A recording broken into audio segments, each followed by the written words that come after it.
Jam 9 malam, aku nekat datang ke rumah calon mertuaku yang membenciku. Tapi di jalan, aku menolong seorang pria tua korban begal. Aku sama sekali tidak tahu, pria itu adalah seorang pria yang akan merubah seluruh hidupku. Karena, sebelum ceritanya dimulai, silahkan tulis di kolom komentar dari daerah mana saja teman-teman yang menonton cerita ini. Jangan lupa like dan subscribe agar channel ini bisa semakin berkembang dan bisa mempersembahkan cerita yang lebih menarik lagi. Tasya adalah seorang wanita muda yang hidupnya dipandu oleh dua hal. Jilbab yang ia kenakan sebagai cerminan hatinya, dan kesederhanaan yang ia jalani sebagai prinsip. Dia bukan berasal dari keluarga kaya. Hidupnya dihabiskan di sebuah rumah kecil di gang sempit. Namun hatinya tidak pernah sempit. Dia bekerja sebagai staf administrasi di sebuah perusahaan kecil, mengumpulkan rupiah demi rupiah untuk membantu ibunya dan membiayai sekolah adiknya. Baginya, kehormatan dan harga diri adalah kekayaan yang sesungguhnya. Namun, kekayaan hati itu sedang diuji. Cintanya pada Yuda adalah sebuah anugerah yang datang tanpa permisi. Yuda adalah antitesis dari dunia Tasya. Dia adalah putra tunggal Pak Santoso, pemilik Santoso Group, salah satu konglomerasi terbesar di negeri ini. Mereka bertemu setahun lalu di sebuah acara bakti sosial yang tidak sengaja dihadiri Yuda. Yuda langsung terpesona oleh ketulusan dan cara Tasya berbicara, yang sederhana namun penuh makna. Yuda, yang dibesarkan dalam kemewahan, menemukan kejujuran yang langka pada diri Tasya. Dia tidak pernah memandang Tasya rendah. Justru dia merasa Tasya adalah pelengkap jiwanya. Masalahnya, cinta mereka tidak direstui. Dinding penghalang itu berdiri kokoh, berwujud seorang wanita bernama Ibu Hartini. Ibu Hartini, ibunda Yuda, adalah seorang sosialita kelas atas yang mengukur segalanya dengan materi.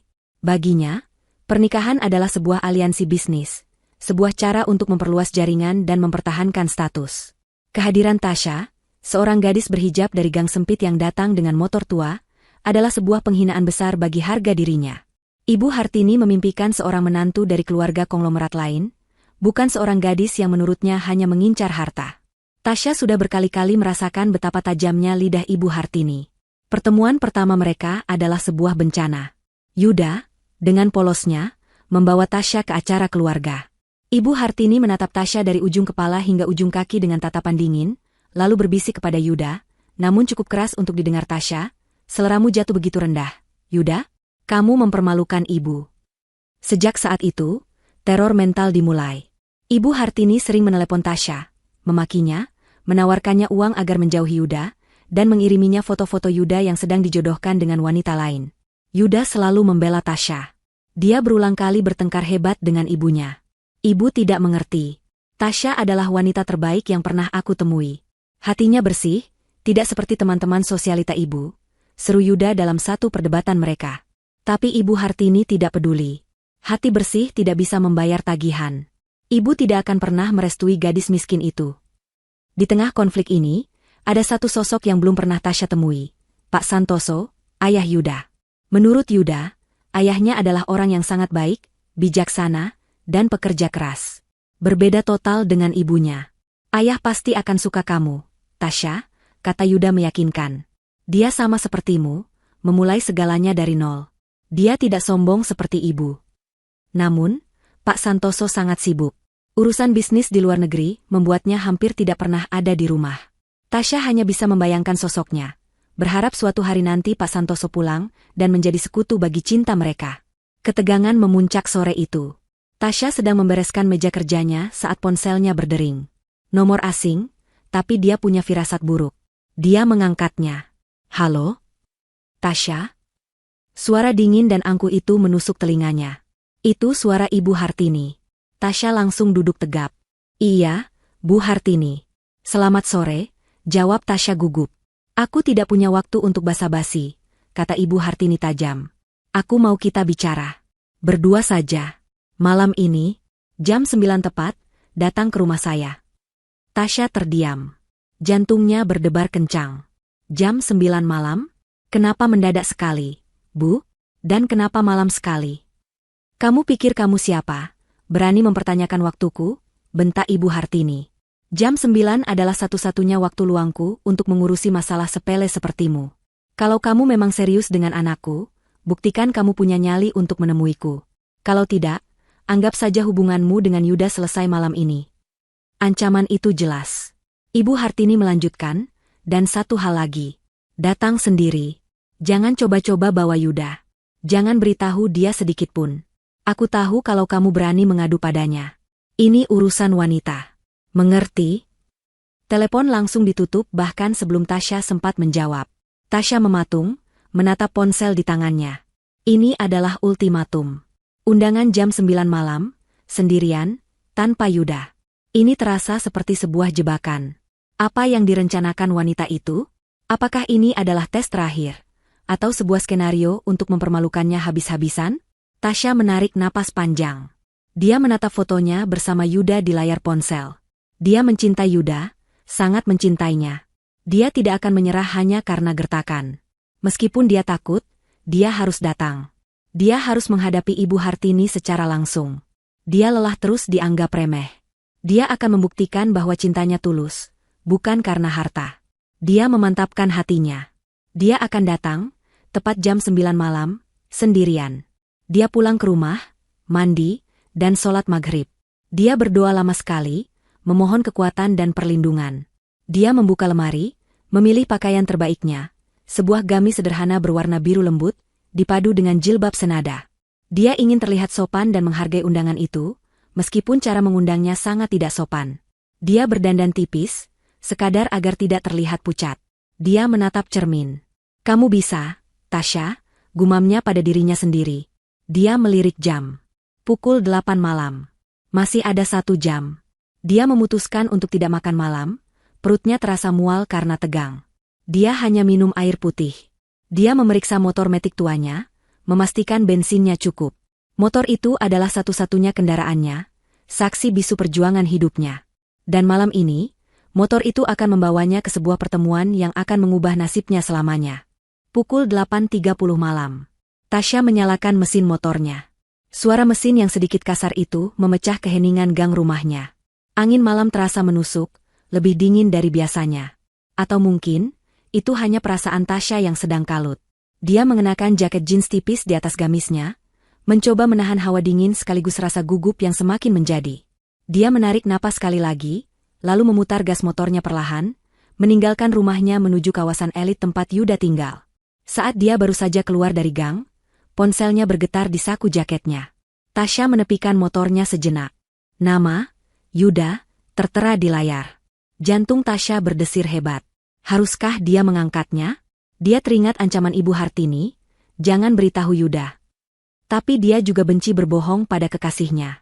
Setelah berpikir sepersekian detik, dia memutuskan untuk mengangkatnya.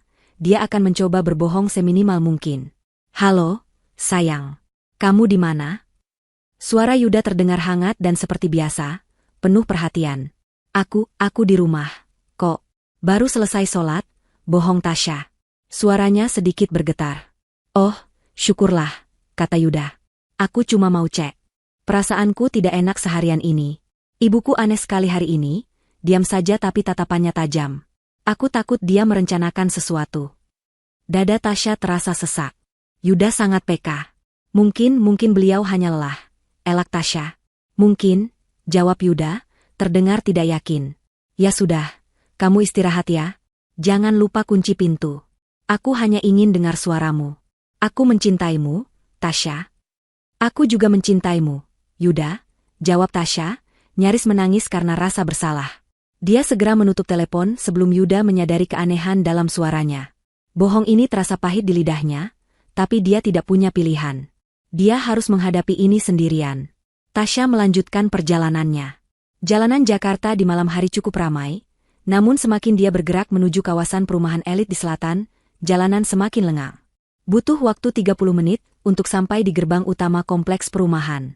Satpam di pos jaga menatapnya dengan pandangan sedikit meremehkan ketika melihat Tasya, seorang wanita berhijab dengan motor metik tua, menyebutkan alamat kediaman Santoso. Namun, setelah dia menyebutkan namanya dan berkata sudah ada janji, satpam itu akhirnya membukakan palang pintu. Kawasan perumahan itu seperti dunia yang berbeda. Jalanannya mulus, diterangi lampu-lampu taman yang cantik. Rumah-rumah di kiri kanan jalan begitu besar dan megah, seperti istana-istana kecil. Jauh berbeda dengan lingkungan rumahnya. Tasya menelan ludah, mencoba mengenyahkan rasa rendah diri yang tiba-tiba muncul. Dia terus memacu motornya, mengikuti petunjuk arah menuju klaster paling mewah. Rumah Yuda berada di bagian paling ujung, di sebuah jalan buntu yang besar. Tasya melihat jam di dashboard motornya. Pukul 9:07. Dia akan sedikit terlambat jika harus memutar lewat jalan utama klaster. Tiba-tiba dia teringat jalan pintas. Yuda pernah menunjukkannya sekali. Sebuah jalan kecil di samping taman, yang jarang dilewati mobil karena agak gelap, namun bisa memotong waktu tempuh hampir 5 menit. Jalan itu tembus langsung ke dekat rumah Yuda. Mengingat Ibu Hartini sangat ketat soal waktu, Tasya memutuskan mengambil jalan pintas itu. Dia tidak ingin memberi alasan lagi pada wanita itu untuk memarahinya karena terlambat. Dia membelokkan motornya ke jalan kecil yang terbuat dari paving block itu. Jalan itu benar-benar gelap. Seperti yang dia ingat, lampu taman di sini hanya ada beberapa dan jaraknya berjauhan. Rimbunnya pepohonan di kedua sisi jalan membuat suasana semakin sunyi dan sedikit mencekam. Tasya mulai merasa menyesal. Seharusnya dia tetap di jalan utama. Dia menambah kecepatan motornya sedikit, ingin cepat-cepat keluar dari jalanan seram ini. Tiba-tiba, dari jarak sekitar 20 meter di depannya, lampu motor Tasya menyorot sesuatu yang ganjil. Sebuah mobil sedan hitam mewah berhenti dalam posisi yang aneh, sedikit menyerong ke pinggir jalan. Salah satu pintu belakangnya terbuka. Tasya refleks mengurangi kecepatan. Jantungnya mulai berdebar. Apakah itu mobil rusak? Atau, saat motornya semakin dekat, lampu motornya menangkap pemandangan yang membuatnya membeku. Sekitar 10 meter di depan mobil itu, tergeletak sesosok tubuh di atas aspal. Seorang pria. Tasya langsung mengerem mendadak. Motornya berhenti hanya beberapa meter dari pria itu. Dia mematikan mesin motornya. Suasana mendadak hening. Hanya ada suara jangkrik dan deru napas Tasya yang memburu. Apa yang terjadi di sini? Perampokan? Dia mendengar suara rintihan. Tolong, tolong. Suara itu sangat lemah, penuh kesakitan. Hati nurani Tasya seketika mengalahkan rasa takutnya. Dia tidak bisa meninggalkan orang yang butuh bantuan. Dia menyalakan lampu senter di ponselnya, standar motornya, lalu memberanikan diri melangkah mendekat. Pria itu tergeletak miring. Dia adalah seorang pria tua, mungkin berusia akhir 50-an. Dia mengenakan setelan jas yang mahal, tapi kini kotor oleh debu dan tanah. Ada luka robek di pelipis kanannya, darah segar mengalir membasahi wajah dan kemeja putihnya. Lengannya juga tampak terkilir. Dia menatap Tasya dengan mata yang setengah terpejam, menahan sakit. "Pak, Bapak tidak apa-apa?" tanya Tasya panik. Dia berjongkok di samping pria itu. Dia tidak mengenali pria ini. Saya dirampok, diserang." Rintih pria itu. "Mereka memukul kepala saya, tas kerja saya diambil." Tasya melihat sekeliling. Jalanan itu sepi, tidak ada orang lain. Dia melihat ke mobil pria itu. Aneh. Pria itu masih memakai jam tangan mewah di pergelangan tangannya. Dompetnya juga terlihat sedikit menyembul dari saku celananya. Perampok macam apa yang hanya mengambil tas kerja dan membiarkan barang berharga lainnya? Tapi Tasya tidak punya waktu untuk menganalisis. Pria ini terluka parah. Dia butuh pertolongan medis segera. "Bapak harus ke rumah sakit," kata Tasya. Dia melihat jam di ponselnya. Pukul 9:15. Dia sudah terlambat parah untuk pertemuannya dengan Ibu Hartini. Masa bodoh, pikir Tasya. Pertemuan itu bisa menunggu. Nyawa orang ini jauh lebih penting. "Bapak bisa bangun?" "Saya bantu." Tasya mencoba merangkul bahu pria itu, mencoba membantunya berdiri. Tapi pria itu terlalu berat. "Arg, kaki saya tidak bisa berdiri." Erang pria itu, wajahnya pucat pasi. Tasya panik. Dia tidak mungkin mengangkat pria ini ke motornya. Dia harus mencari bantuan lain. "Tunggu di sini, Pak. Saya cari bantuan." Tasya berlari kencang ke ujung jalan pintas itu, menuju jalan raya utama kompleks. Dia berharap ada mobil patroli keamanan, atau setidaknya taksi yang lewat. Beruntung, dari kejauhan dia melihat lampu sebuah taksi. Tasya berlari ke tengah jalan, melambaikan tangannya sekuat tenaga, berteriak. Taksi itu berhenti. "Mbak, kenapa malam-malam?" "Tolong, Pak, ada yang kecelakaan. Dirampok." "Cepat," potong Tasya. Sopir taksi itu, melihat kepanikan Tasya, segera mengikutinya. Mereka berdua bergegas kembali ke tempat pria tua itu. Dengan susah payah, Tasya dan sopir taksi memapah pria itu masuk ke jok belakang taksi. "Ke rumah sakit terdekat, Pak. Yang paling dekat." "Tolong cepat," kata Tasya, suaranya bergetar. Dia ikut masuk ke taksi, duduk di samping pria itu. Motor saya, tolong tinggalkan saja dulu di sana. Nanti saya ambil. Ini darurat, kata Tasya kepada sopir taksi, yang langsung mengangguk dan tancap gas. Di dalam taksi, pria tua itu mulai kehilangan kesadaran. Tasya mengambil sapu tangan bersih dari tasnya dan menekan pelan luka di kepala pria itu, mencoba menghentikan pendarahan. Pria itu menatapnya dengan tatapan terakhir yang penuh rasa terima kasih, sebelum matanya akhirnya tertutup rapat. Dia pingsan. Tasya memegang tangannya, terus berdoa agar pria asing ini selamat. Dia sama sekali tidak tahu bahwa pria yang baru saja ia selamatkan adalah Pak Santoso, orang yang paling ia harapkan restunya. Taksi melesat membelah malam. Jantung Tasya berdebar begitu kencang seolah ingin melompat keluar dari dadanya. Di sampingnya, pria tua itu tergeletak lemah di jok belakang. Napasnya terdengar berat dan tersengal. Darah dari pelipisnya terus merembes, membasahi sapu tangan yang Tasya gunakan untuk menekannya.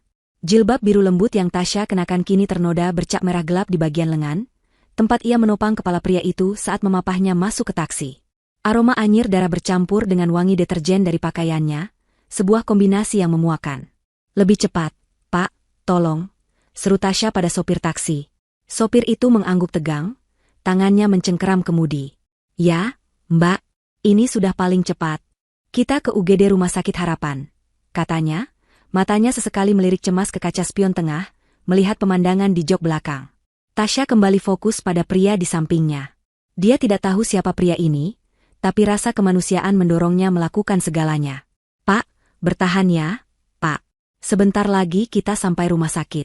Bapak akan baik-baik saja, bisik Tasya, lebih untuk menenangkan dirinya sendiri. Pria itu tidak merespon, dia sudah pingsan sempurna. 15 menit yang terasa seperti selamanya. Taksi itu akhirnya mengerem mendadak di depan lobi unit gawat darurat. Belum juga taksi berhenti total, Tasya sudah melompat keluar. Suster, tolong. Ada korban perampokan. Pendarahan di kepala, teriak Tasya ke arah pintu UGD. 2 orang perawat dan seorang petugas keamanan segera berlari keluar dengan sebuah brankar. Mereka sigap membuka pintu taksi. Tasya dan sopir taksi membantu memindahkan tubuh lemas pria itu ke atas brankar. Apa yang terjadi? Tanya seorang perawat sambil memeriksa denyut nadi pria itu saat brankar didorong masuk. Saya menemukannya di jalan, suster. Di jalan pintas kompleks. Dia bilang dia dirampok. Jelas Tasya sambil berlari kecil di samping brankar. Anda keluarganya? Tanya perawat itu lagi, nadanya datar dan efisien. Bukan. Saya tidak kenal. Saya hanya menemukannya. Brankar itu didorong melewati pintu ayun ruang UGD. Tasya dihentikan oleh seorang perawat di meja administrasi. Mbak, tolong isi formulirnya dulu. Kami butuh identitas pasien. Tapi saya tidak tahu namanya. Sus, dia pingsan, kata Tasya panik. Perawat administrasi itu menghela napas. Baik. Kalau begitu kami harus mendaftarkannya sebagai pasien tanpa identitas. Tapi kami tetap butuh penjamin. Siapa yang akan bertanggung jawab atas biayanya? Tasya membeku. Biaya? Dia menatap dompet kecil di tasnya. Di dalamnya hanya ada sisa gajinya bulan ini, yang sudah ia siapkan untuk membayar tagihan listrik dan memberi ibunya. Saya penjaminnya, kata Tasya mantap, mengabaikan keraguan di hatinya. Baik. Saya pinjam KTP Mbak, kata perawat itu. Tasya dengan tangan sedikit gemetar menyerahkan KTP-nya. Tolong selamatkan dia, sus. Masalah biaya, saya akan usahakan. Perawat itu mengambil KTP Tasya, mencatat datanya, lalu mengembalikannya. Silakan tunggu di luar. Dokter akan menanganinya. Tasya mundur, merasa gamang. Dia berdiri di koridor yang sibuk. Aroma antiseptik menusuk hidungnya. Dia melihat ke sekeliling. Orang-orang berlalu lalang dengan wajah cemas. Di sudut lain, seorang ibu menangis terseduh-seduh. Tasya terduduk di kursi tunggu yang terbuat dari logam dingin. Dia menatap tangannya yang bergetar. Masih ada sisa darah kering di sela-sela kukunya. Dia baru tersadar. Jam. Dia melirik jam dinding di koridor. Pukul 9:45 menit. Ya Tuhan. Ibu Hartini. Tasya memejamkan matanya. Dia seharusnya berada di rumah mewah wanita itu 3/4 jam yang lalu. Dia bisa membayangkan wajah murka Ibu Hartini. Wanita itu pasti mengira Tasya pengecut, tidak berani datang.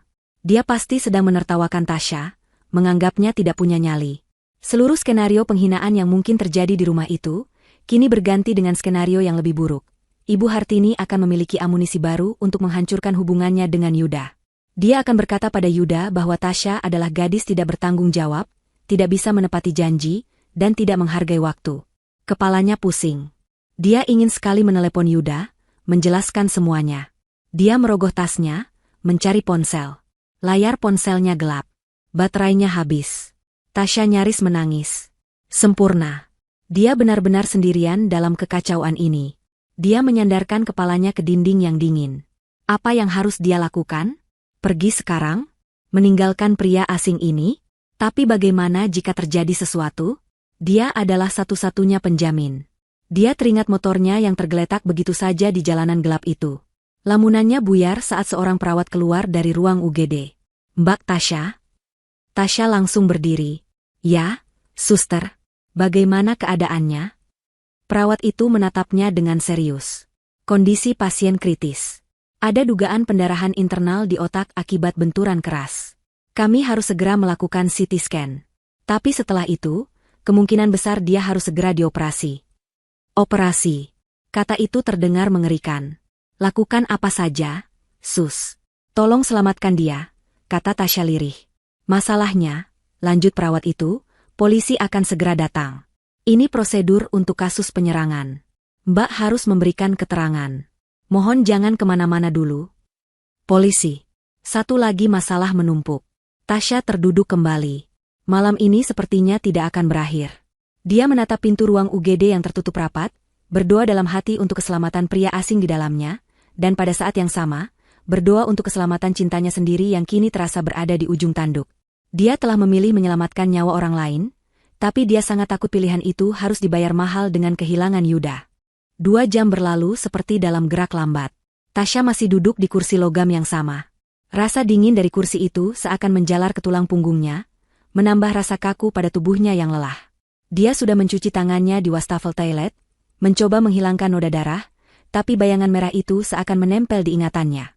Jilbabnya yang ternoda sudah ia coba bersihkan dengan tisu basah, namun hanya membuatnya semakin berantakan. Seorang dokter muda berwajah lelah keluar dari ruang UGD dan menghampirinya. Mbak Tasya, penjamin pasien tanpa identitas? Ya, dok. Saya, Tasya berdiri dengan sigap, jantungnya berdebar. Dokter itu menghela napas panjang. Hasil CT scan sudah keluar. Dugaan kami benar. Pasien mengalami pendarahan hebat di dalam rongga kepalanya. Hematoma epidural. Tekanannya menekan otaknya. Kita harus segera melakukan operasi kraniotomi untuk mengeluarkan gumpalan darah itu. Jika tidak, dalam beberapa jam ke depan, pasien bisa tidak tertolong. Tasya menelan ludah yang terasa pahit. Operasi. Ya, dan kami butuh persetujuan. Masalahnya, kami tidak bisa menghubungi keluarganya. Pasien tidak membawa identitas apapun saat diperiksa, kata dokter itu. Tapi, dok, saya sudah bilang.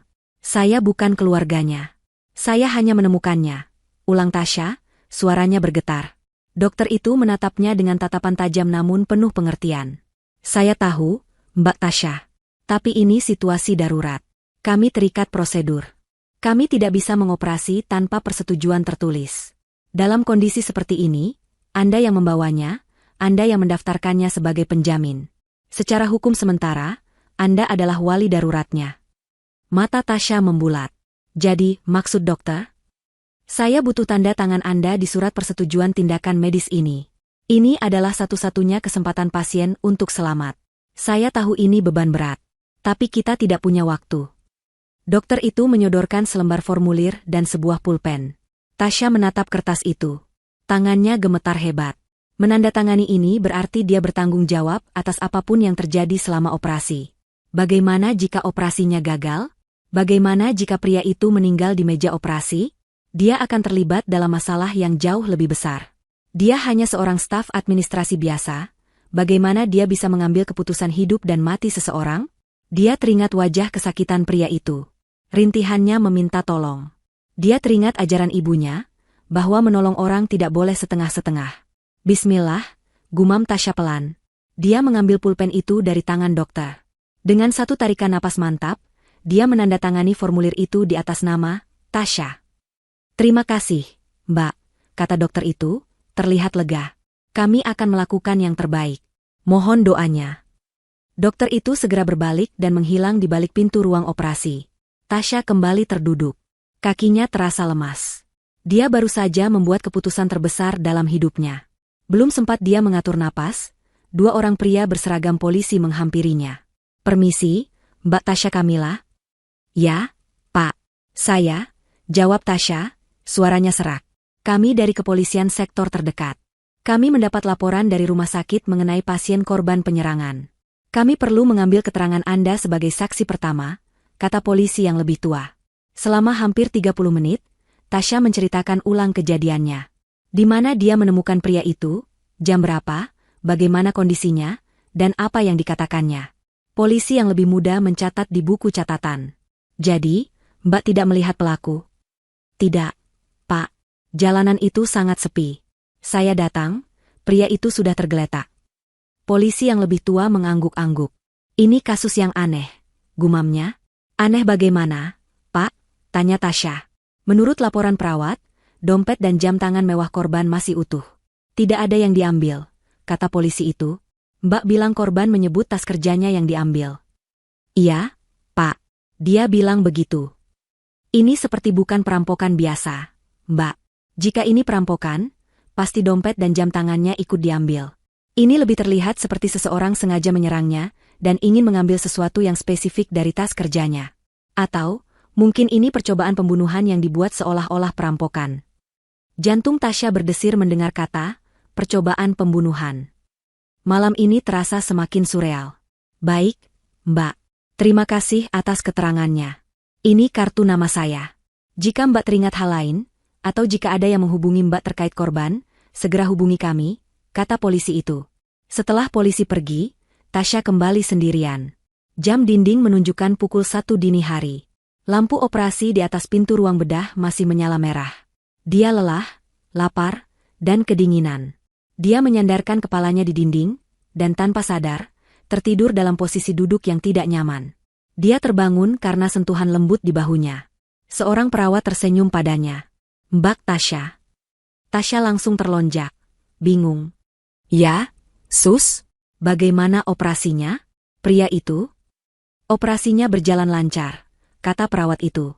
"Dokter berhasil menghentikan pendarahannya. Pasien sekarang dipindahkan ke ruang ICU untuk observasi intensif. Dia belum sadar, tapi kondisinya sudah stabil." Air mata lega menggenang di pelupuk mata Tasya. "Alhamdulillah. Mbak sudah melakukan hal yang hebat malam ini," kata perawat itu tulus.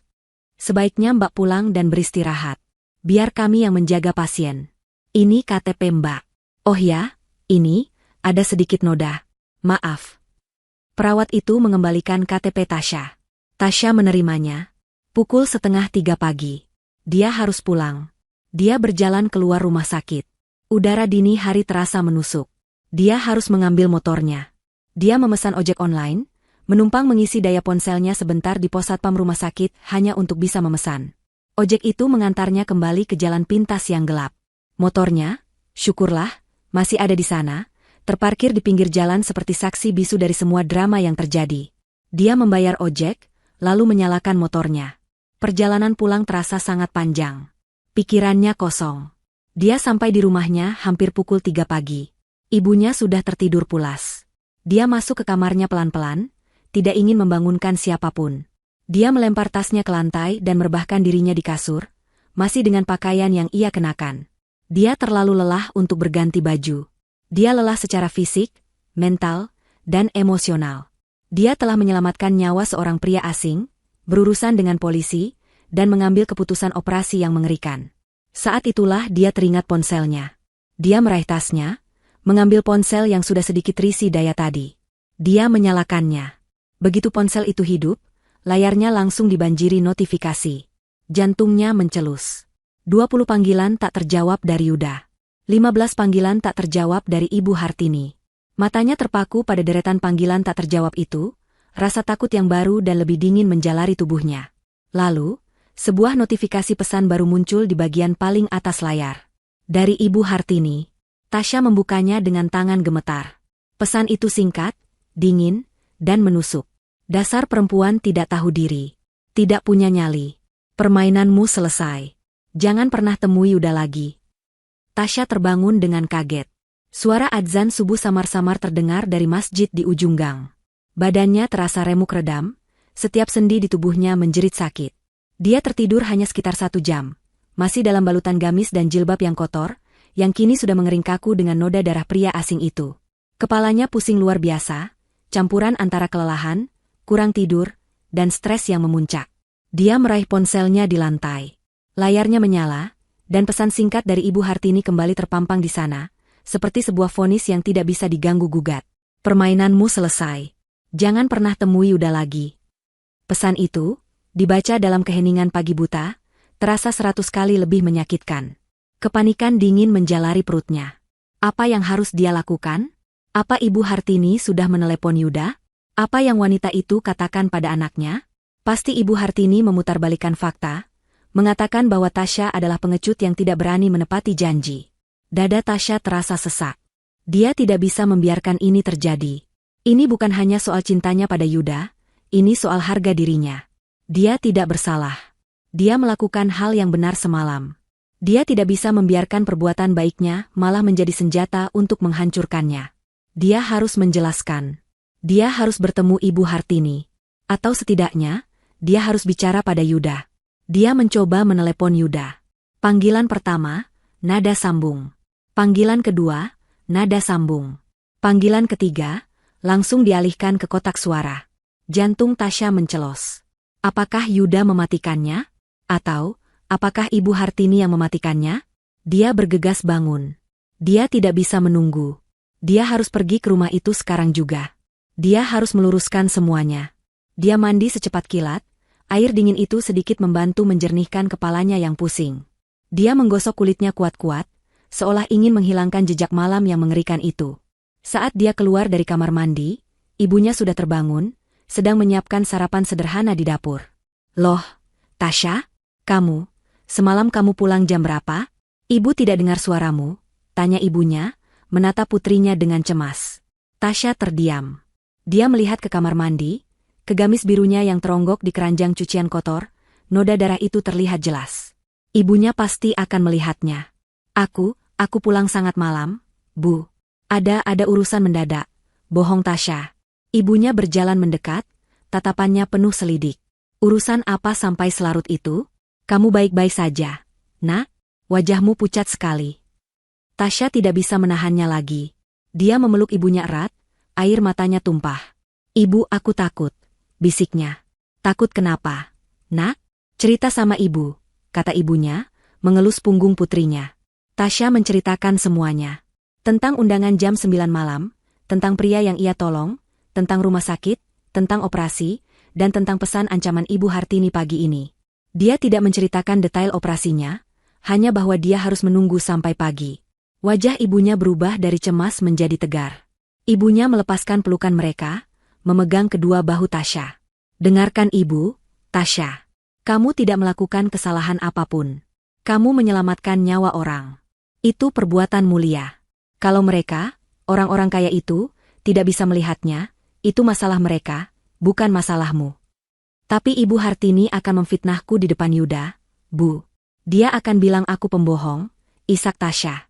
Maka kamu harus katakan yang sejujurnya, kata ibunya tegas. Sekarang, pakai baju yang rapi. Sarapan sedikit. Lalu temui mereka. Kalau Yuda benar-benar mencintaimu, dia akan percaya padamu, bukan pada ibunya. Dan kalaupun dia tidak percaya, berarti dia memang bukan laki-laki yang pantas untukmu. Nasihat ibunya seperti suntikan kekuatan. Tasya menghapus air matanya. Ibunya benar. Dia tidak boleh lari. Dia harus menghadapi ini. Dia memakai pakaian terbaiknya yang lain, sebuah gamis polos berwarna krem dan jilbab senada. Dia berdandan tipis agar tidak terlihat menyedihkan.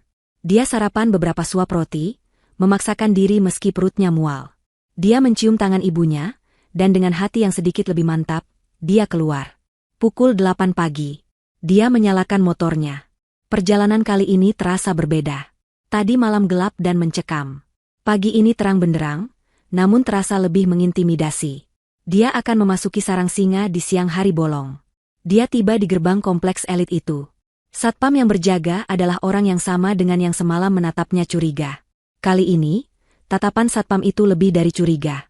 Itu adalah tatapan menghina. Mau cari siapa lagi, Mbak? Tanyanya ketus. Saya Tasya. Saya mau bertemu Ibu Hartini, jawab Tasya, mencoba terdengar tenang. Satpam itu tertawa kecil. Oh, Mbak Tasya yang semalam ditungguin sampai malam, ya? Yang tidak jadi datang? Wajah Tasya memerah. Jadi Ibu Hartini sudah menyebarkan ceritanya. Tolong sampaikan, saya mau bertemu, pinta Tasya. Satpam itu mengangkat gagang interkom, berbicara dengan nada malas. Pak, ini ada Mbak Tasya di depan. Yang semalam? Oh, baik, Pak. Satpam itu menutup interkom, lalu menatap Tasya. Ibu Hartini sedang sarapan. Beliau tidak bisa diganggu. Saya akan tunggu, kata Tasya tegas. Ya, silakan tunggu. Tapi di luar gerbang, kata satpam itu. Perintahnya, Anda tidak boleh masuk. Hati Tasya seperti diremas. Di luar gerbang? Di pinggir jalan? Tapi itu peraturannya, Mbak, kata satpam itu, lalu kembali ke posnya, mengabaikan Tasya. Tasya memarkir motornya di pinggir jalan, di luar gerbang kompleks. Dia berdiri di sana, di bawah sinar matahari pagi yang mulai terasa menyengat. Dia merasa seperti pengemis. Mobil-mobil mewah berlalu lalang, menatapnya dengan pandangan aneh.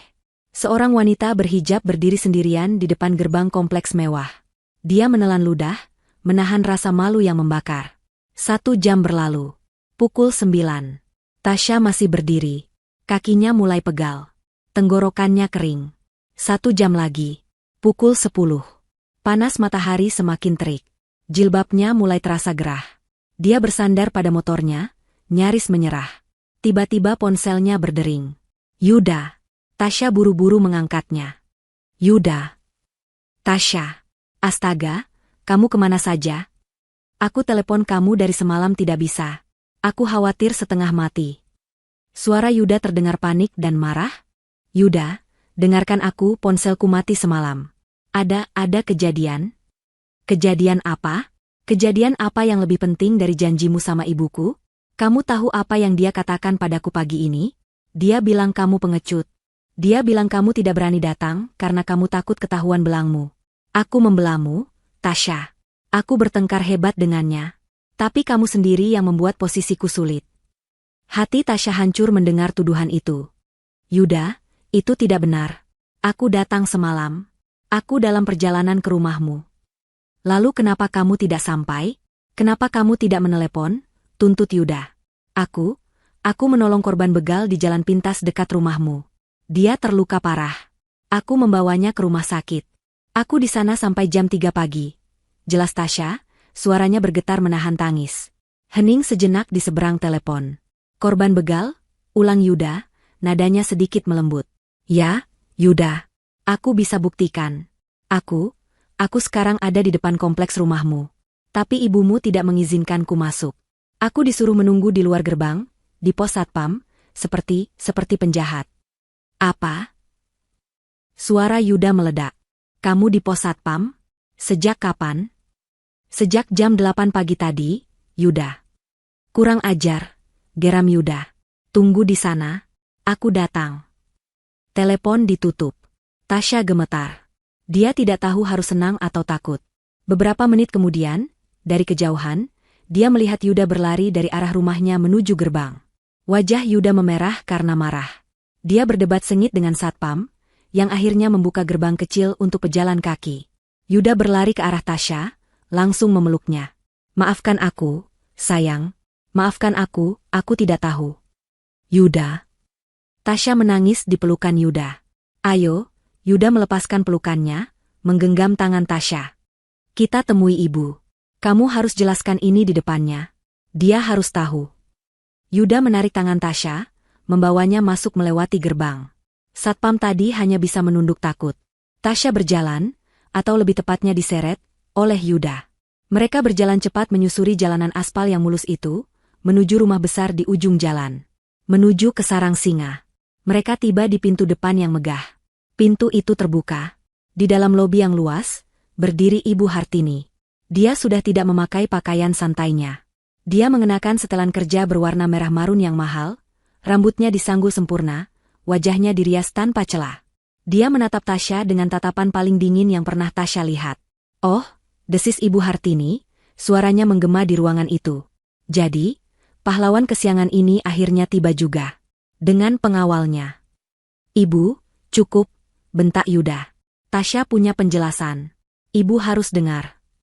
Ibu Hartini tersenyum sinis. Dia melipat tangannya di dada. "Penjelasan? Baik. Aku sedang punya waktu 5 menit." Dia menatap Tasya dari ujung kepala sampai ujung kaki. "Silakan. Buat aku terkesan dengan dongengmu.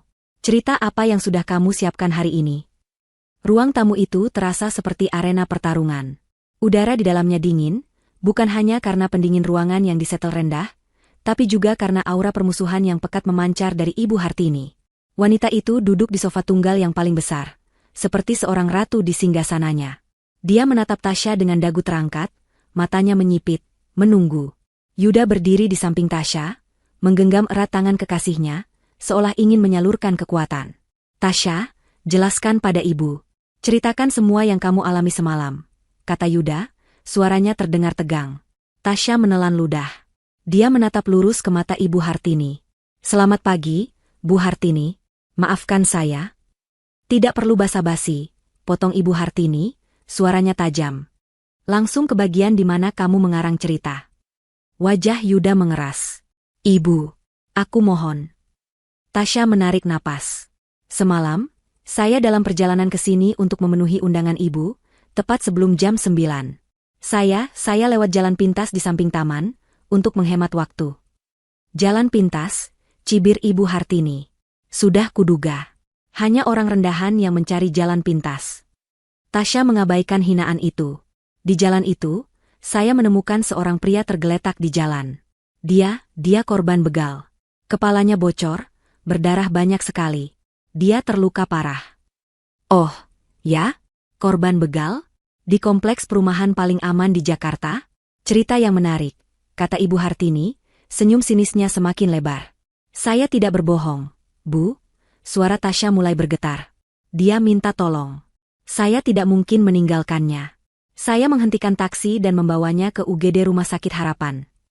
Ibu Hartini tertawa. Bukan tawa riang, tapi tawa dingin yang mengejek. "Hahaha, Rumah Sakit Harapan? Luar biasa. Kamu sudah menyiapkan alibimu dengan sangat detail, ya? Kamu pikir aku bodoh? Kamu pikir aku akan percaya cerita sinetron murahan seperti itu?" "Itu bukan cerita," seru Tasya, air matanya mulai menggenang. "Saya di sana sampai jam 3 pagi. Pria itu harus dioperasi. Pendarahan di otak. Saya bahkan harus menandatangani surat persetujuan operasinya, karena dia tidak membawa identitas dan saya yang membawanya." "Luar biasa." Ibu Hartini bertepuk tangan pelan, sarkasmenya begitu kental. "Jadi sekarang kamu bukan cuma pacar anakku, kamu juga seorang pahlawan? Seorang wali darurat? Kamu sungguh multitalenta, Tasya. Aktingmu hebat sekali." "Ibu." Yuda tidak tahan lagi. "Kenapa ibu jahat sekali? Kenapa ibu tidak bisa percaya? Lihat Tasya. Dia kelelahan. Dia ketakutan." "Aku jahat?" Ibu Hartini berdiri. Dia berjalan mendekati Tasya, menatapnya tajam, hanya berjarak 1 jengkal. Tasya bisa mencium aroma parfum mahal yang memabukkan. "Kamu tahu apa yang jahat, Yuda? Yang jahat adalah perempuan ini. Dia memanipulasimu. Dia tahu dia tidak pantas untukmu. Dia tahu semalam aku akan mengakhiri sandiwara ini. Dia takut. Jadi dia sengaja tidak datang. Dan sekarang dia datang dengan cerita sedih ini, berakting sebagai korban, sebagai pahlawan, agar kamu semakin kasihan padanya." "Tidak. Itu tidak benar." Tangis Tasya akhirnya pecah. Dia tidak menyangka Ibu Hartini bisa sekejam ini, memutarbalikkan fakta semudah itu. "Oh, ya? Mana buktinya?" tantang Ibu Hartini. "Mana pria yang kamu tolong itu? Mana dokter yang kamu temui? Kamu punya apa? 0, 0. Kamu hanya punya air mata buaya." Saya bisa telepon rumah sakit." Tasya merogoh tasnya, mencari ponsel. Saya punya." Dia teringat. Pakaiannya yang bernoda darah. "Baju saya, Bu. Baju yang saya pakai semalam. Penuh darah pria itu. Ada di rumah saya." "Baju penuh darah." Ibu Hartini menaikkan satu alisnya. "Gampang sekali. Kamu bisa saja menyiramnya dengan saus tomat. Atau mungkin kamu terluka saat jatuh dari motor bututmu itu? Aku tidak peduli dengan dongengmu. Ibu Hartini kembali ke mejanya, membuka laci, dan mengeluarkan sesuatu. Sebuah buku cek dan pulpen. Dia menulis beberapa angka dengan cepat, merobek lembaran cek itu, lalu berjalan kembali ke arah Tasya. Dia melemparkan cek itu ke atas meja kopi di depan Tasya. Cek itu mendarat dengan ringan di atas permukaan kaca. Apa ini, Bu? Tanya Yuda, suaranya serak. Itu, kata Ibu Hartini, adalah harga untuk sebuah cerita yang bagus. Sekaligus ongkos diam. Tasya menunduk. Dia bisa membaca angka yang tertulis di sana. 1 miliar rupiah. Mata Tasya membulat. Perutnya mual. Ambil itu, Tasya, kata Ibu Hartini, suaranya kini tenang namun mematikan. Anggap itu sebagai upahmu. Upah karena sudah berakting dengan baik. Upah untuk korban begal, imajinasimu itu. Dan upah untukmu, agar kamu pergi sejauh mungkin dari kehidupan anakku. Ambil uang itu, dan jangan pernah muncul lagi di depan kami. Ini adalah penghinaan tertinggi. Seluruh tubuh Tasya bergetar hebat. Ibu Hartini tidak hanya menghina cintanya, dia tidak hanya menuduhnya pembohong. Dia baru saja menampar wajah Tasya dengan uang, menganggap perbuatan tulusnya menyelamatkan nyawa orang lain hanya seharga 1 miliar rupiah. Ibu. Yuda terdengar putus asa. Ibu sudah gila. Tasya mengangkat wajahnya. Air mata mengalir deras di pipinya. Dia menatap cek itu, lalu menatap Ibu Hartini. Dia menemukan sisa-sisa kekuatan terakhirnya. Saya tidak butuh uang Ibu, kata Tasya, suaranya bergetar namun jelas. Oh, jangan munafik. Semua orang sepertimu butuh uang, desis Ibu Hartini. Saya mungkin miskin, Bu Hartini, lanjut Tasya. Saya mungkin tidak punya apa-apa dibandingkan Ibu. Tapi saya punya sesuatu yang Ibu tidak punya. Apa itu? Kebodohan? Harga diri, jawab Tasya. Cinta saya tidak bisa dibeli. Ketulusan saya tidak bisa Ibu nilai dengan uang. Dan perbuatan saya menolong orang lain semalam, itu murni karena kemanusiaan. Ibu boleh menghina saya. Ibu boleh menuduh saya pembohong. Tapi saya tidak akan pernah mengambil uang itu. Tasya menyeka air matanya dengan kasar. Dia menatap Yuda, yang menatapnya dengan pandangan campur aduk antara sakit hati, kagum, dan putus asa. Yuda, maafkan aku. Aku tidak bisa, lirihnya. Dia berbalik, tidak lagi sanggup berada di ruangan itu. Dia berjalan cepat menuju pintu keluar. Tasya, tunggu, teriak Yuda, hendak mengejarnya. Biar dia pergi, Yuda, perempuan itu. Bentak Ibu Hartini. Berhenti.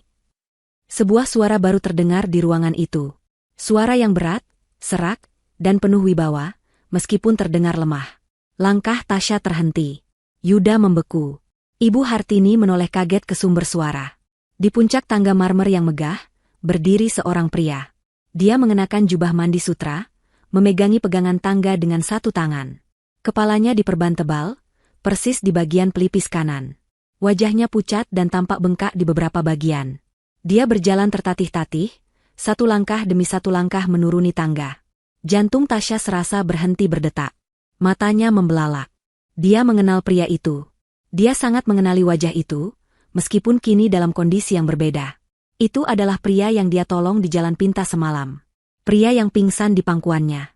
Pria yang operasi otaknya baru saja dia tanda tangani. Pria itu menatap lurus ke arah Tasya. Yuda adalah yang pertama bersuara, nadanya penuh keterkejutan dan kebingungan. Ayah? Apa yang ayah lakukan di sini? Kenapa kepala ayah diperban? Bukankah ayah seharusnya masih di Singapura?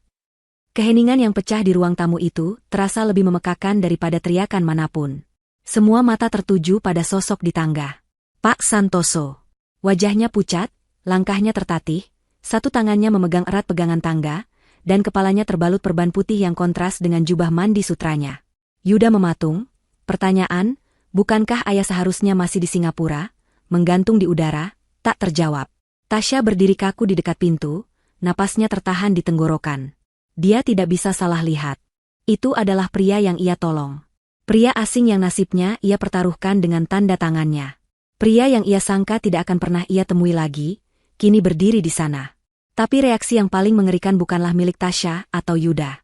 Reaksi itu adalah milik Ibu Hartini. Saat suara Pak Santoso terdengar, Senyum sinis di wajah Ibu Hartini langsung lenyap, seolah disiram air es. Wajahnya yang tadi merah padam karena marah, dalam sekejap berubah menjadi pucat pasi. Lebih pucat dari dinding di belakangnya. Matanya membelalak ngeri, menatap sosok di tangga itu bukan sebagai suami, tapi sebagai hantu. Tangannya yang tadi terlipat angku di dada, kini terkulai lemas di sisinya. Dia mundur selangkah, lalu selangkah lagi, bibirnya terbuka sedikit seolah ingin menjerit, tapi tidak ada suara yang keluar. Dia gemetar hebat, sangat kentara, sampai-sampai anting berlian di telinganya bergetar hebat. Dia tahu suaminya seharusnya tidak berada di sana. Dia tahu suaminya seharusnya sudah mati. Ayah. Yuda akhirnya menemukan suaranya. Dia berlari ke kaki tangga. Ayah. Apa yang terjadi? Kenapa ayah bisa di sini? Kenapa kepala ayah diperban? Ayah baik-baik saja? Rentetan pertanyaan itu keluar tanpa jeda. Pak Santoso tidak langsung menjawab Yuda. Matanya masih menatap lurus ke satu titik. Dia menatap Tasya. Pandangannya yang semula sedikit bingung karena efek obat bius pasca operasi, kini berubah menjadi fokus. Dia mengenali wajah itu. Wajah penuh kecemasan yang ia lihat terakhir kali di bawah cahaya lampu jalan yang redup. Wajah yang ia lihat di ruang UGD sebelum matanya tertutup. Kamu. Suara Pak Santoso serak dan lemah, tapi cukup untuk didengar di ruangan yang hening itu. Dia mengulurkan tangannya yang tidak memegang pegangan tangga ke arah Tasya. Gadis-gadis yang menolong saya? Tasya tersentak. Dia menunjuk dirinya sendiri dengan ragu. Saya, Pak. Yuda menoleh bolak-balik antara ayah dan kekasihnya. Dia adalah orang yang paling bingung di ruangan itu. Apa? Ayah kenal Tasya? Menolong ayah? Maksudnya apa ini? Pak Santoso mulai menuruni tangga, satu persatu, dengan sangat perlahan. Setiap langkah tampak menyakitkan. Yuda segera berlari menaiki beberapa anak tangga untuk memapah ayahnya. Ayah, hati-hati. Ayah sakit, kata Yuda, paniknya terdengar jelas. Saya baik-baik saja, Yuda. Lepaskan, kata Pak Santoso, suaranya kini lebih tegas. Dia menepis pelan tangan anaknya. Dia ingin turun dengan kekuatannya sendiri. Dia akhirnya sampai di lantai dasar. Dia berdiri di tengah lobi, napasnya sedikit terengah. Yuda berdiri di sampingnya, siap menopang. Tasya masih membeku di dekat pintu.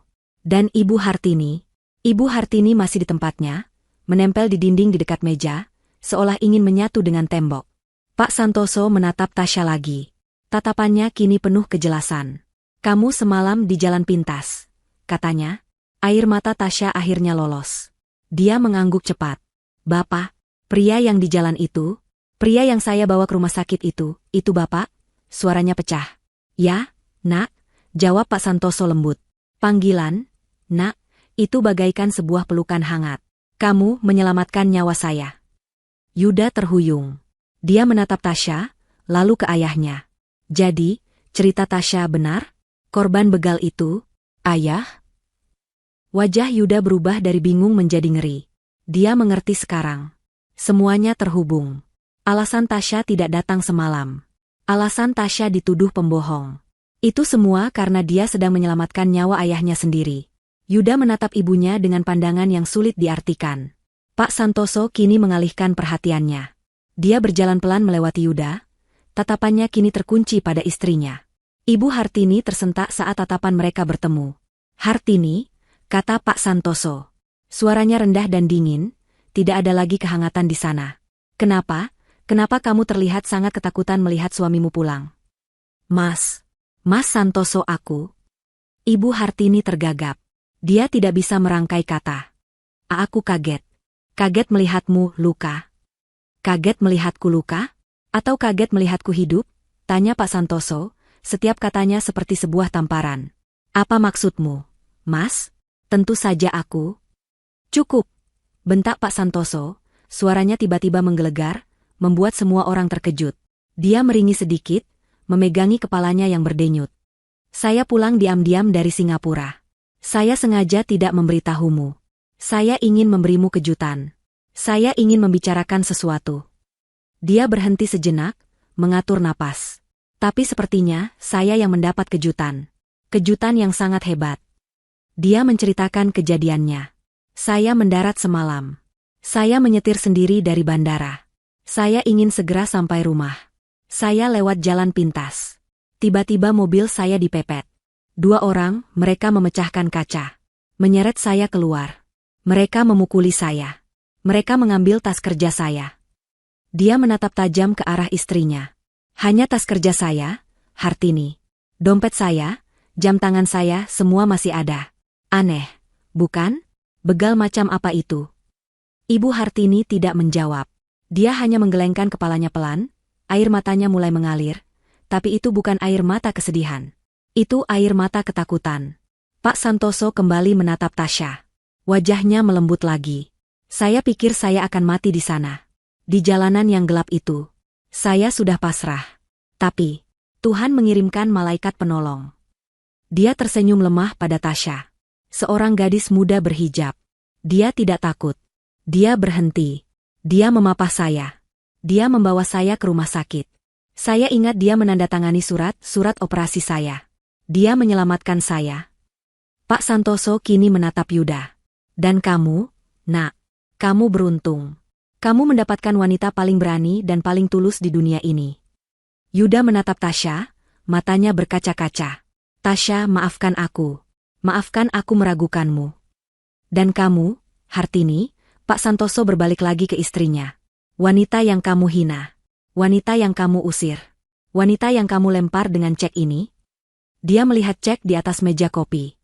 Adalah orang yang sama. Ibu Hartini ambruk. Dia jatuh terduduk di lantai, tangisnya meledak. Tidak mungkin.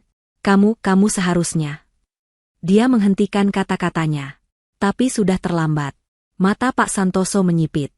Seharusnya apa, Hartini? Tanyanya, suaranya sangat berbahaya.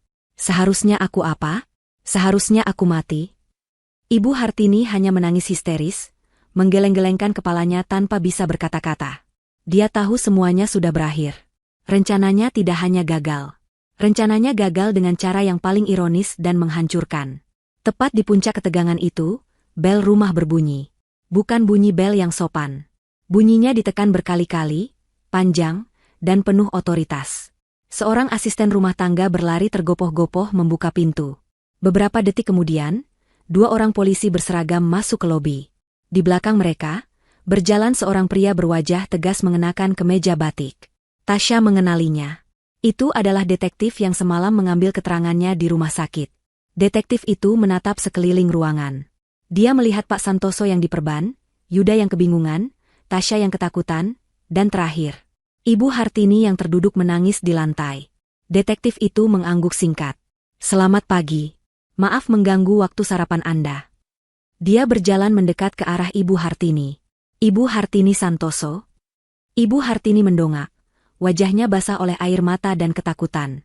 Detektif itu mengeluarkan sebuah surat dari sakunya. Kami di sini untuk menjemput Anda. Anda ditahan atas dugaan perencanaan pembunuhan berencana terhadap suami Anda, Bapak Santoso. Suara detektif itu, kita sebut saja Detektif Bintoro, terdengar tenang dan profesional. Namun kata-katanya menghantam ruang tamu itu seperti bom. Perencanaan pembunuhan berencana. 2 kata itu menggema, jauh lebih mengerikan daripada begal atau perampokan. Apa? Yuda adalah yang pertama bereaksi. Dia melesat maju, berdiri di antara detektif dan ibunya. Bapak jangan sembarangan bicara. Ini tidak mungkin. Ini pasti salah paham. Ayah, bilang pada mereka, Ayah, ini tidak mungkin. Mata Yuda beralih dari detektif ke ayahnya, mencari pembelaan. Tapi Pak Santoso hanya berdiri diam. Wajahnya kaku, matanya terpejam sejenak, seolah sedang menyerap rasa sakit dari kenyataan pahit itu. Dia tidak membantah. Dia tidak membela istrinya. Dalam diamnya, Yuda menemukan jawaban yang paling ia takuti. Detektif Bintoro menatap Yuda dengan tenang. Bapak Yuda, mohon jangan halangi tugas kami. Kami tidak akan bertindak tanpa bukti kuat. Kami sudah menangkap kedua pelaku penyerangan terhadap Bapak Santoso. Lalu apa hubungannya dengan ibu saya? Tuntut Yuda, suaranya serak. Kedua pelaku sudah mengaku. Lanjut Detektif Bintoro, suaranya tidak bergetar sedikit pun. Mereka mengaku bahwa mereka bukan begal biasa. Mereka adalah pembunuh bayaran. Tasya menutup mulutnya dengan kedua tangan. Dia gemetar. Jadi firasat polisi semalam benar. Ini bukan perampokan. Dia tidak hanya menyelamatkan korban perampokan. Dia telah menyelamatkan seseorang dari percobaan pembunuhan. Dan mereka mengaku, Detektif Bintoro melanjutkan, menatap lurus ke arah Ibu Hartini yang kini sudah berhenti menangis dan hanya menatap lantai dengan pandangan kosong, bahwa orang yang menyewa mereka, yang memberi mereka foto Bapak Santoso, jadwal penerbangannya, dan rute jalan pintas yang biasa beliau ambil, adalah Ibu Hartini Santoso. Tidak, jerit Yuda. Itu bohong. Mereka pasti bohong. Ibuku tidak mungkin melakukan itu. Ibu. Bilang sama mereka kalau itu bohong. Ibu. Yuda mengguncang-guncang bahu ibunya, tapi Ibu Hartini hanya terkulai lemas, seperti boneka kain yang putus talinya. Kami juga sudah melacak riwayat transfer bank, tambah detektif itu. Ada aliran dana dalam jumlah besar dari rekening pribadi Ibu Hartini ke rekening salah satu pelaku, yang ditransfer 3 hari lalu. Tepat sebelum Bapak Santoso dijadwalkan pulang. Setiap kata adalah paku yang menancap di peti mati Ibu Hartini. Tidak ada lagi jalan keluar. Tidak ada lagi alibi. Pak Santoso akhirnya membuka matanya. Dia berjalan pelan, tertatih, melewati Yuda. Dia berjongkok di depan istrinya. Dia menatap wanita yang telah hidup bersamanya selama 30 tahun itu. Kenapa, Hartini? Suaranya serak, penuh luka. Hanya itu yang ingin aku tahu. Kenapa? Ibu Hartini mengangkat wajahnya. Matanya merah dan bengkak. Tapi kini tatapan kosongnya hilang, digantikan oleh kebencian yang murni. Kenapa? Desisnya. Kamu tanya kenapa, Mas? Dia tertawa, tawa yang kering dan sumbang. Karena kamu pelit. Kamu punya segalanya, tapi kamu mengaturnya seperti diktator. Aku istrimu. Aku berhak atas setengah dari hartamu. Tapi kamu selalu mengontrol setiap sen yang aku keluarkan. Aku mengontrol karena kamu boros. Balas Pak Santoso, suaranya meninggi. Boros? Aku menjaga citra keluarga ini. Dan kamu? Ibu Hartini meludah. Kamu bahkan berencana mengubah surat kuasa aset. Aku dengar percakapanmu di telepon dengan pengacaramu. Kamu mau memberikan semuanya pada anak harammu di luar sana, kan? Yuda tersentak. Anak haram? Apa maksud ibu? Pak Santoso memejamkan matanya. Bukan anak haram. Dia menatap istrinya. Saya memang berencana mengubahnya. Saya ingin memberikan sebagian besar aset perusahaan langsung atas nama Yuda. Dan sebagian lagi, untuk dana amal. Bukan untukmu, Hartini. Karena aku tahu, jika aku mati, kamu akan menghabiskan semuanya dalam setahun. Kenyataan itu menghantam Ibu Hartini. Jadi motifnya bahkan salah. Dan tas kerja itu. Lanjut Pak Santoso, isinya adalah dokumen asli surat kuasa yang baru. Yang belum sempat aku tanda tangani. Itukah yang kamu cari? Ibu Hartini tidak menjawab. Detektif Bintoro memberi isyarat kepada 2 petugas berseragam. Silakan, bawa Ibu Hartini ke kantor. Kedua petugas itu maju. Saat itulah Ibu Hartini sadar apa yang terjadi. Dia mulai meronta. Tidak, lepaskan aku. Jangan sentuh aku.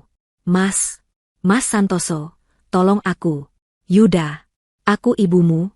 Yuda, tolong ibumu. Yuda berdiri mematung, air mata mengalir di pipinya. Dia terbelah antara rasa cintanya sebagai anak dan kengerian atas perbuatan ibunya. Dia tidak bisa bergerak. Petugas polisi memegang lengan Ibu Hartini, membantunya berdiri, dan mulai memborgol tangannya di depan. Tidak, lepaskan. Ibu Hartini menjerit. Saat tangannya diborgol, saat bunyi, klik, dari borgol itu terdengar, kewarasan Ibu Hartini sepertinya ikut retak. Dia berhenti meronta.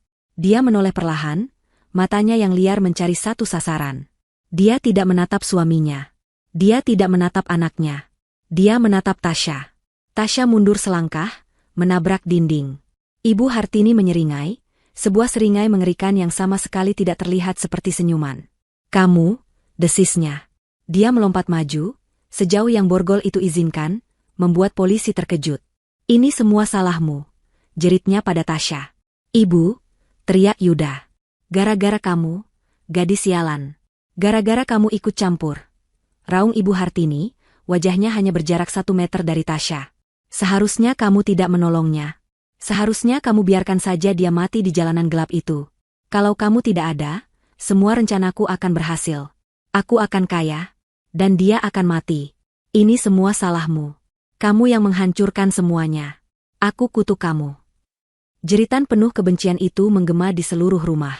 Pengakuan terakhirnya, yang diucapkan di depan polisi dan semua orang, adalah paku terakhir yang menyegel nasibnya. Dia tidak hanya mengakuinya, dia membanggakannya, dan dia menyalahkan orang yang berbuat baik. "Cukup," teriak detektif Bintoro. "Bawa dia. Cepat." Petugas polisi menarik Ibu Hartini yang masih meronta, dan meneriakkan kutukan pada Tasya. Dia diseret keluar dari rumah megah itu, disaksikan oleh para pelayan yang menatap ngeri dari kejauhan. Pintu depan tertutup. Dan keheningan yang tersisa, jauh lebih berat daripada sebelumnya. Suara pintu depan yang ditutup oleh petugas polisi terdengar, seperti bantingan palu hakim, mengakhiri sebuah era. Di lobi yang megah itu, yang beberapa saat lalu dipenuhi oleh jeritan kebencian dan pengakuan yang mengerikan, kini tercipta sebuah kekosongan yang hampa. Jeritan terakhir Ibu Hartini yang menyalahkan Tasya masih terngiang-ngiang di telinga mereka bertiga. Yuda adalah yang pertama bergerak, tapi gerakannya tidak terkontrol. Dia tersandung langkahnya sendiri dan meninju pilar marmer besar di sampingnya. "Arg, tidak." Itu bukan teriakan kemarahan, tapi teriakan kesakitan yang datang dari lubuk jiwa. Tangannya pasti sakit, tapi rasa sakit di hatinya jauh lebih menyiksa.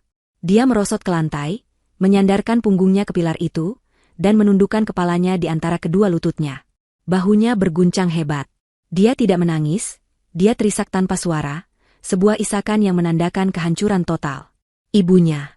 Wanita yang melahirkannya.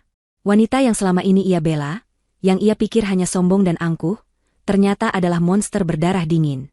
Seorang perencana pembunuhan. Dan targetnya adalah ayahnya sendiri. Kebenaran itu terlalu berat untuk ditanggung. Seluruh hidupnya, seluruh pandangannya tentang keluarganya, hancur berkeping-keping dalam satu pagi. Tasya berdiri terpaku di dekat dinding, di tempat Ibu Hartini meneriakkan kutukannya. Dia masih gemetar. Dia ingin pergi. Dia merasa tidak seharusnya ada di sini, menyaksikan kehancuran sebuah keluarga dari dalam. Ini terlalu pribadi, terlalu menyakitkan. Dia adalah orang asing yang terseret ke dalam inti badai. Dia menatap Yuda yang hancur di lantai, dan hatinya ikut sakit. Dia ingin menghiburnya, tapi dia tidak tahu harus bagaimana. Di sisi lain ruangan, Pak Santoso berdiri terdiam, menatap pintu yang baru saja tertutup. Wajahnya adalah topeng yang sulit dibaca. Dia tidak menangis. Dia tidak berteriak. Dia hanya berdiri, seolah-olah seluruh kekuatan di tubuhnya telah terkuras habis, hanya menyisakan cangkang kosong. Beban dari operasi otak, ditambah beban pengkhianatan istrinya, adalah kombinasi yang mematikan. "Ayah." Yuda akhirnya bersuara, suaranya serak dan pecah. "Ayah, apa yang ibu katakan tentang anak itu benar?" Pertanyaan itu menggantung di udara. Yuda mengangkat wajahnya. Matanya merah dan bengkak, mencari secercah kebenaran di tengah lautan kebohongan. Pak Santoso menoleh perlahan. Dia berjalan tertatih-tatih, mengabaikan rasa sakit di kepalanya. Dia tidak menghampiri Yuda. Dia berjalan ke sofa, dan tubuhnya ambruk di atas kain beludru yang mahal itu. Dia memegangi perban di kepalanya, napasnya memburu. "Ayah." Yuda dan Tasya berteriak hampir bersamaan. Keduanya berlari menghampiri Pak Santoso. Yuda berlutut di depan ayahnya, sementara Tasya berdiri di sampingnya dengan cemas. "Bapak tidak apa-apa? Bapak butuh minum? Atau panggil dokter?" tanya Tasya panik. Pak Santoso mengangkat tangannya, memberi isyarat agar mereka tenang. Saya tidak apa-apa," katanya terengah. "Hanya pusing sedikit. Efek obatnya dan..." Dia tidak perlu melanjutkan. Dan syok. Dia menatap Yuda. "Tidak ada anak haram, Yuda. Itu hanya imajinasi ibumu." Dia menghela napas panjang. "Memang benar, ada seorang anak. Anak dari sopir pribadiku yang sudah lama meninggal. Dia anak yang cerdas. Aku menyekolahkannya. Aku berencana memberinya beasiswa penuh dari dana perusahaan. Ibumu melihat kedekatanku dengannya, dan pikirannya yang sudah dipenuhi kecurigaan, menciptakan ceritanya sendiri. Dia pikir aku akan memberikan hartaku pada anak haram." Pak Santoso terkekeh, sebuah tawa pahit. Ironis. Dia menuduhku akan memberikan harta pada anak orang lain, padahal dia sendiri yang mencoba merampas semuanya. Yuda menunduk. Satu lagi kebohongan ibunya terungkap. Tatapan Pak Santoso lalu beralih ke meja kopi di depannya. Di atas permukaan kaca yang mengkilap, tergeletak selembar kertas biru. Cek 1 miliar rupiah. Simbol penghinaan terakhir dari Ibu Hartini. Dengan tangan yang sedikit bergetar, Pak Pak Santoso meraih cek itu. Dia menatap angka-angka yang tertulis di sana. Dia mencoba menilaimu dengan ini, katanya pelan, menatap Tasya. Dia pikir harga dirimu, ketulusanmu, nyawaku semuanya bisa dibeli. Tasya hanya bisa menunduk. Pak Santoso memegang cek itu dengan kedua tangannya. Lalu, dengan sisa tenaga yang ia punya, dia merobeknya. Sekali, 2 kali, 3 kali. Dia merobeknya menjadi serpihan-serpihan kecil yang tidak mungkin disatukan lagi. Dia melemparkan potongan-potongan kertas itu ke lantai, seperti membuang sampah. Itu, kata Pak Santoso, adalah nilai sebenarnya dari uang itu. Sampah. Tindakan itu seolah melepaskan sisa ketegangan di ruangan itu. Pak Santoso bersandar di sofa, matanya terpejam. Kini giliran Yuda. Dia bangkit dari posisinya yang berlutut. Dia berdiri di depan Tasya. Wajahnya masih basah oleh air mata, tapi tatapannya kini jernih. Dia menatap Tasya seolah baru pertama kali melihatnya. Tasya. Suaranya bergetar. Tasya mendongak, matanya ikut berkaca-kaca. Aku. Yuda menelan ludah, mencari kata yang tepat. Aku minta maaf. Kata, maaf, rasanya tidak cukup. Kata itu terlalu kecil untuk semua yang terjadi. Dia meraih kedua tangan Tasya. Tangan Tasya terasa dingin. Aku minta maaf karena aku sempat meragukanmu. Aku minta maaf karena aku meneleponmu pagi ini dengan kemarahan. Aku minta maaf karena aku bagian dari keluarga ini. Aku minta maaf karena ibuku. Dia tidak sanggup melanjutkannya. Yuda, kamu tidak salah, bisik Tasya. Aku salah, potong Yuda. Aku salah karena aku buta. Aku salah karena aku tidak melindungimu dari dia. Aku selalu tahu ibu sombong. Aku tahu dia meremehkanmu. Tapi aku tidak pernah tahu, aku tidak pernah menyangka dia bisa sejahat ini. Dia menatap mata Tasya dalam-dalam. Semalam, kamu menyelamatkan nyawa ayahku. Kamu mempertaruhkan keselamatanmu. Kamu menghadapi semuanya sendirian di rumah sakit. Kamu menandatangani surat operasi. Kamu melakukan semua itu, sementara aku tertidur di kamarku, marah karena kamu tidak datang. Rasa bersalah dalam suara Yuda begitu kental. Dan pagi ini, lanjutnya, dia menghinamu. Dia menuduhmu. Dan aku hanya bisa berteriak.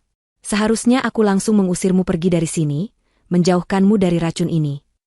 Aku tidak apa-apa, kata Tasya, mencoba tegar. Kamu tidak baik-baik saja, Tasya. Lihat dirimu. Kamu kelelahan. Kamu ketakutan. Kamu baru saja diancam dan dikutuk oleh ibuku sendiri di depan polisi. Tidak ada yang baik-baik saja. Yuda menarik Tasya ke dalam pelukannya.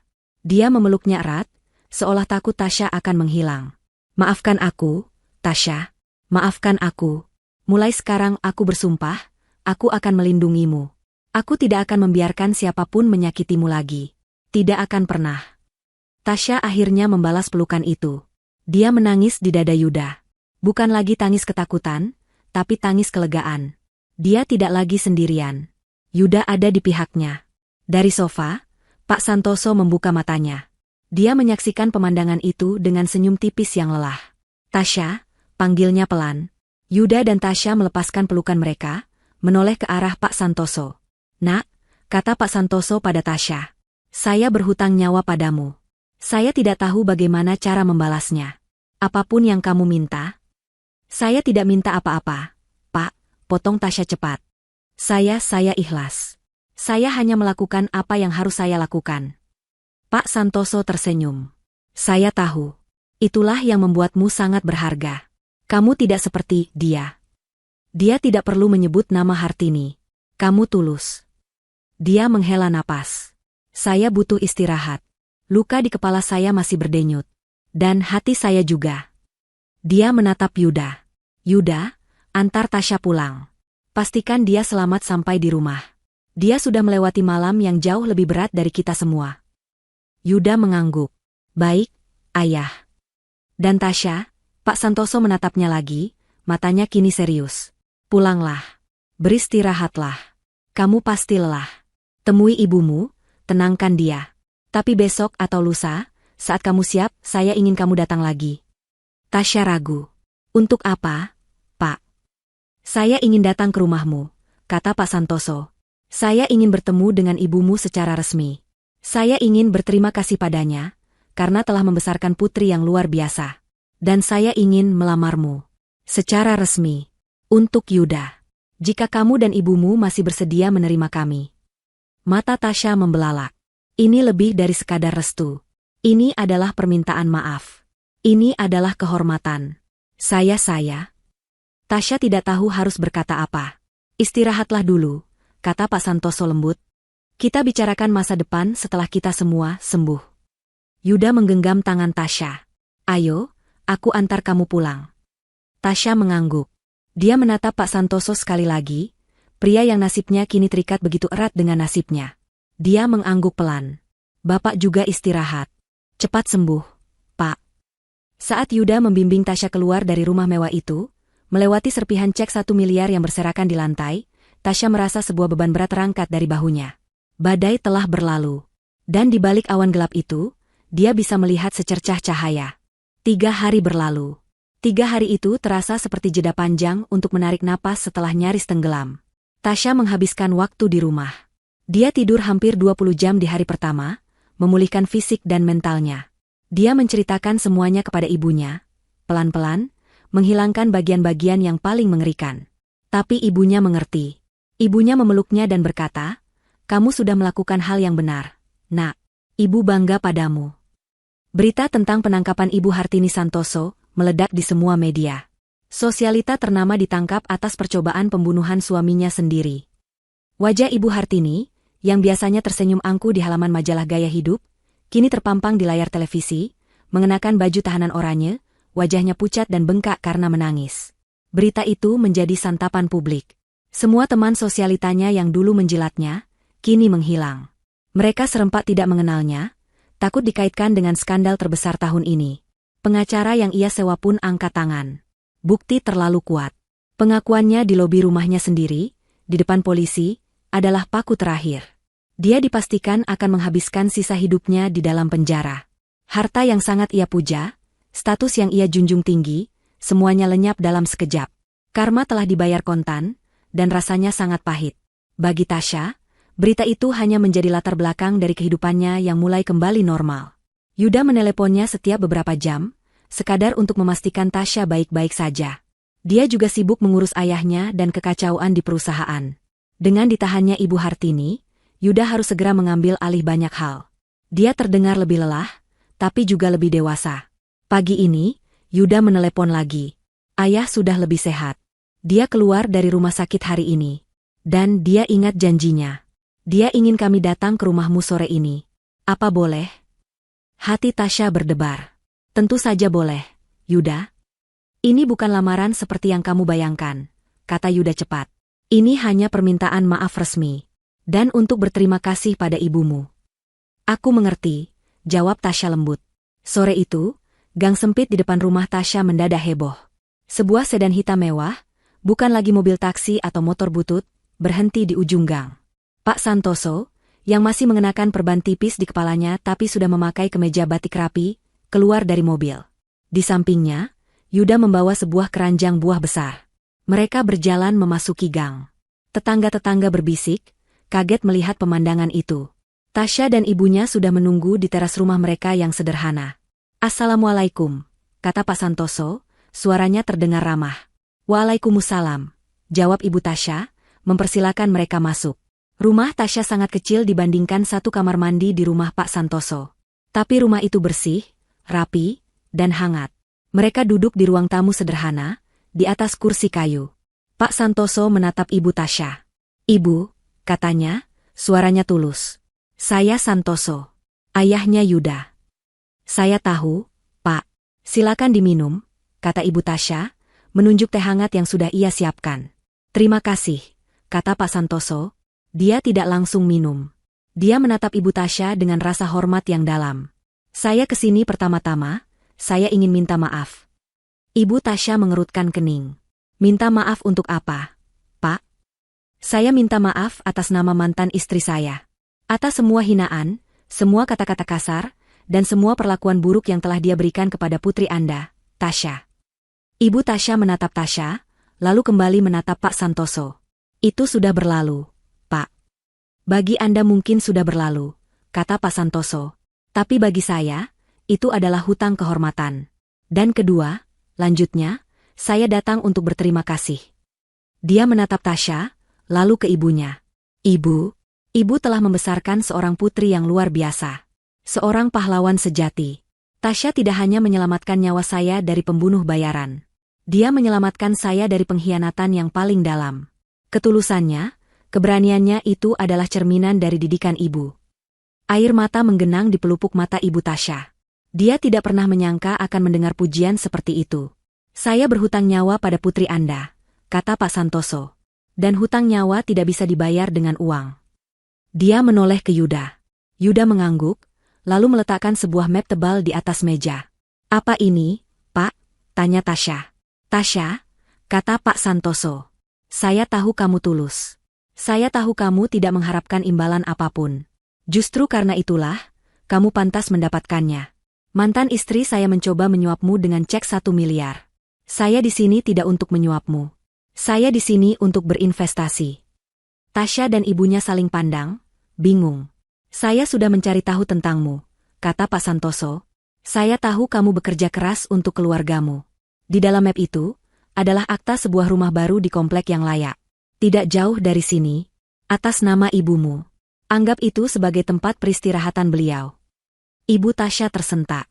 Pak, kami tidak bisa. Tolong, Bu. Biarkan saya melakukan ini, kata Pak Santoso. Dan yang kedua, dia mengeluarkan dokumen lain. Ini adalah surat pengalihan aset. Sebagian kecil saham perusahaan yang seharusnya menjadi hak mantan istri saya. Saham itu kini saya alihkan atas namamu, Tasya. Pak. Tasya kaget bukan main. Saya tidak mengerti bisnis. Saya tidak. Kamu tidak perlu mengerti, kata Pak Santoso tersenyum. Anggap ini sebagai jaminan masa depanmu. Ini bukan bayaran. Ini adalah warisan. Saya mewariskan ini padamu, karena kamu telah membuktikan bahwa kamu memiliki hati yang lebih berharga dari semua harta itu. Kamu akan menjaganya dengan baik, tidak seperti dia. Tasya terdiam. Dia menatap Yuda. Yuda tersenyum, mengangguk, seolah berkata, terima saja. Dan yang terakhir, kata Pak Santoso. Dia berdeham, kini menatap Ibu Tasya dengan serius. Saya tahu ini tidak sopan. Tapi saya dan Yuda sudah sepakat. Kami ingin meminta restu Ibu untuk mempersatukan Yuda dan Tasya dalam ikatan pernikahan. Kami tidak akan memaksa. Tapi jika Ibu merestui, kami akan segera mengirimkan lamaran resmi. Yuda menatap Tasya dengan tatapan penuh harap. Tasya menatap ibunya. Ibu Tasya tersenyum di tengah air matanya. Dia menatap Yuda. Jaga putri saya, nak. Jangan pernah sakiti dia. Itu adalah sebuah jawaban, ya. Pernikahan mereka dilangsungkan sebulan kemudian. Bukan pesta mewah yang megah dan penuh kepalsuan seperti yang diinginkan Ibu Hartini. Itu adalah sebuah akad nikah sederhana di masjid dekat rumah baru Ibu Tasya. Hanya dihadiri keluarga dan teman dekat. Pak Santoso, yang sudah pulih total, duduk di samping Ibu Tasya, terlihat seperti dua orang tua yang bahagia menyaksikan anak-anak mereka. Saat Tasya mencium tangan Yuda setelah ijab kabul, dia menatap suaminya. Pria yang cintanya ia perjuangkan. Di belakang Yuda, ia melihat Pak Santoso tersenyum tulus. Tasya tahu, hidupnya telah berubah. Bukan karena harta atau saham yang ia dapatkan. Tapi karena dia telah membuktikan bahwa ketulusan hati, keberanian untuk menolong, dan harga diri, adalah kekayaan yang sesungguhnya. Dan di dunia yang kadang terasa kejam, perbuatan baik tidak pernah sia-sia. Kebaikan akan selalu menemukan jalannya kembali, dalam bentuk restu dan kebahagiaan yang tidak ternilai harganya.